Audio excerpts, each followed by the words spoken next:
गाल पिंता वर्षा पिंता वर्षा पिंता आसपिन दादा मरकामना आसपिन दादा कंगालीना। आप सभी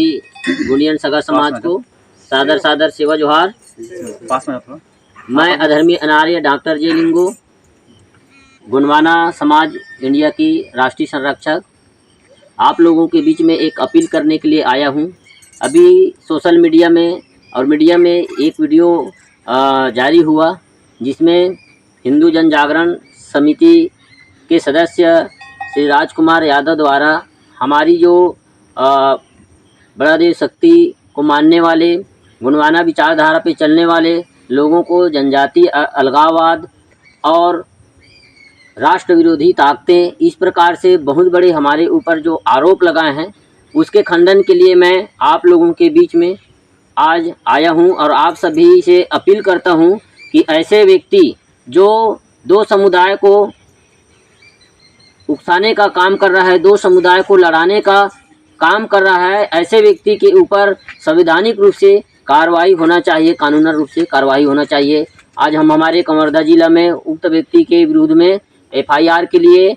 संबंधित हमारे पुलिस अधीक्षक और जिलाधीश महोदय को हमने आवेदन दे करके विनती की है कि ऐसे व्यक्ति जो वैमनस्य फैलाता है, दो शांति सौहार्द की भावना को बिगाड़ने का काम कर रहा है, ऐसे व्यक्ति के ऊपर प्रतिबंध लगना चाहिए, ऐसे व्यक्ति के ऊपर संवैधानिक कार्रवाई होना चाहिए।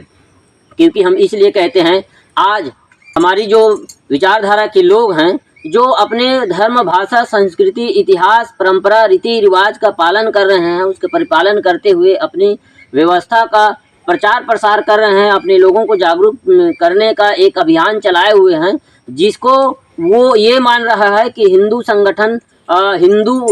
बड़ा देव वाले लोग हम हिंदू नहीं हैं, इस प्रकार से बोल के ये लोग अपने आप ये भारत की अखंडता को ख़त्म कर रही, इस टाइप का उनका एक क्षीण मस्तिष्क है। इस प्रकार की सोचना उनकी मानसिकता को दर्शाता है। किंतु उनको ज्ञात होना ये भी चाहिए कि हिंदू धर्म का सबसे बड़ा जो आधा हिस्सा जिसको लिंगायत बोलते हैं, आज भी वो 1106 से आज तक के आंदोलित है, वो अपने अलग धर्म के लिए। हिंदू धर्म का हिस्सा सतनाम हो गया, वो भी सतनाम धर्म की मांग के लिए हैं। कबीर के अनुयायी लोग हैं, कबीर धर्म की मांग के लिए हैं। जैसे आज बौद्ध हुए हैं, सिख हुए हैं, जैन हुए हैं, जो इसी अंश में थे, किंतु उनके अंदर में एक वैचारिक जागरूकता आई और उन्होंने अपना अलग पहचान बनाने के लिए, उनकी पहचान, उनकी व्यवस्था अलग थी, इसलिए उन्होंने अपनी अलग धर्म कोड की मांग की और आज परिणाम स्वरूप उनका अलग पहचान और अलग धर्म कोड, अलग जनगणना की जाती है। तो जिस प्रकार से आज हमको अलगाववाद कह रहे हैं, क्या इस भारत देश में अपनी परंपरा को मानना अलगाववाद है?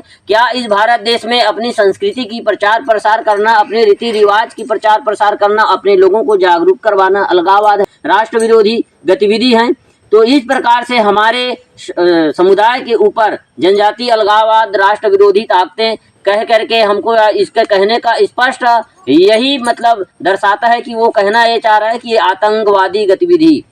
उनका कहने का मतलब यही है। तो हम ऐसे लोगों का हम पुरजोर विरोध करते हैं और जितने भी हमारे सगा समाज के भाई बंधु हैं, सभी से हम अपील करते हैं कि ऐसे व्यक्ति के विरुद्ध में अपने हर जिले मुख्यालय में, थाना में ऐसे व्यक्ति के विरुद्ध में एफआईआर दर्ज करने के लिए आवेदन दें। और आप सभी से अपील है ताकि ऐसे व्यक्ति अंदर हो और इस भारत देश की अखंडता और शांति सौहार्द की भावना किसी भी प्रकार से बिगड़े ना, शांति कायम रहे, ऐसा आप सभी से अपील है। सादर सादर सेवा जोहार। छीन के लेंगे अपना हक।